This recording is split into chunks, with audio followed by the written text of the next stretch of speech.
বলতাম আল্লাহ রাত্রটা পোয়ায় সকালবেলা ঘুম থেকে উঠেই দেখি 2-4 জন বসা আছে অফিসে, শুধু বিচ্ছেদ নিয়ে। তাদের বিচ্ছেদের কথা শুনতে শুনতে আমি নিজেই বিচ্ছেদ হয়ে যাইতেছি। মানে বলার মতো ভাষা নাই। এক মহিলার 6 জন ছেলে মেয়ে, সব কটারে বিয়ে দিচ্ছে, নায়নাতপুরে আছে। এখন তার স্বামী বিয়ে করছে, হ্যাঁ একজন আবিয়াত মেয়ে, তার বিয়েও হয়নি।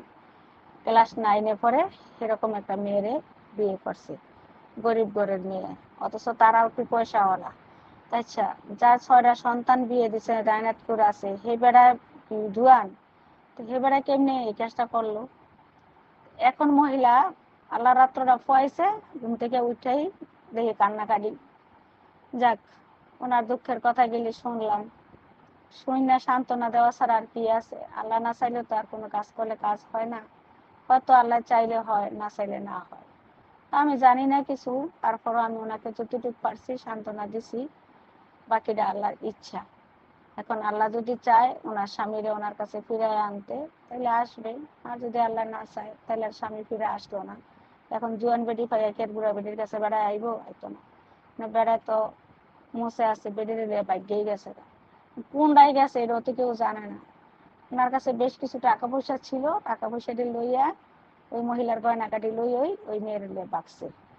আচ্ছা, এই যে মানুষের এই কাজগুলি যেটি করে, এগুলি আসলে কেমন লাগে? এগুলি আপনারা বলেন, এগুলি কি ভালো লাগে? এগুলি শুনতে এমন খারাপ লাগে। তার মানে আমরা নারীরা 3 কথার মানুষ, আমরা কার উপর বিশ্বাস করে কবুল করা জায়গায় আই, তারা যখন চায় তখন একটা বিয়ে করতে পারে, যখন চায় তখন 3টা তালাক দিয়ে দিতে পারে। তাই আমাদের কি ভরসা আছে? কোনো ভরসাই নেই পুরুষের উপরে। সব দোষ নারীদেরকেই সবাই দেয়, কখনো পুরুষের দোষটা কেউ চোখেও দেখে না। পুরুষরা যে অন্যায় করে সেটা অন্যায় কেউ মনে করে না, বলে কি একটা না 2টা 3টা 4টা বিয়ে করা জায়েজ আছে। আরে ভাই, 4টা বিয়ে করা যে তোকে জায়েজ আছে, 4টা বউ এরকম করে রাহন তো লাগবো। এখন একটা বউ থাইকে আর একটা বিয়ে করে হেঁটে তুই বাইক গেয়ে যাস গা, এটার কোনো খবরই নেস না, এটা কি জায়েজের বিয়া? এটি কেমন বিয়া? তো কেমন পুরুষ? আমার তো মনে হয় পুরুষ ভালো না। যে পুরুষ এই কাজটা করে সেই পুরুষটা আসলেই ভালো না। আমার এগুলি শুনতে আর ভালো লাগে না, আমার একটা মানে অশান্তি লাগে। সকালবেলা হইলেই আমি ঘুম থেকে উঠে দেখি কেউ না কেউ বসে আছে এই সমস্ত খবর নিয়ে। তখন এগুলি শুনি, হেরা কান্না করে, লগে লগে আমিও কান্না করি।